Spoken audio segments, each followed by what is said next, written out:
This is Oliver Slope with Blue Line Futures coming to you from the floor of the CME here in Chicago with your livestock roundup. Kind of a choppy session here today. We saw the live cattle and feeder cattle open up and head south on a lot of profit taking from the technical perspective. I think we were probably running out a little bit of gas up at those upper bands for that live cattle contract. April 130 to 130 and a half. We seem to be running out of new buyers stepping in. So profit taking ahead of what is expected to be a higher cash trade here at the end of this week. Technical support, really 129 is kind of the low end of the range that we've been looking at, and we wouldn't be surprised to see the market kind of shift a little bit more sideways. We've been kind of making higher highs and higher lows as of late, but kind of looking for things to stall out until we get a significant catalyst to give us that next breakout or breakdown move.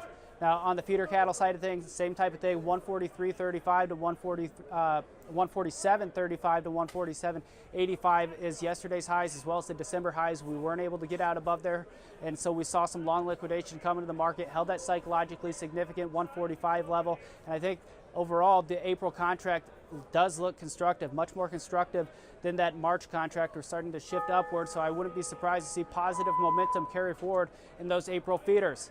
Now, wrapping things up with the lean hog market, lean hogs have been kind of ping-ponging all around from the swing trader's perspective, which is kind of what we look at, looking at those holding periods from either 1 to 3 days. It has been basically untradeable, so we haven't been really touching it. With regards to that, there are some day trading opportunities.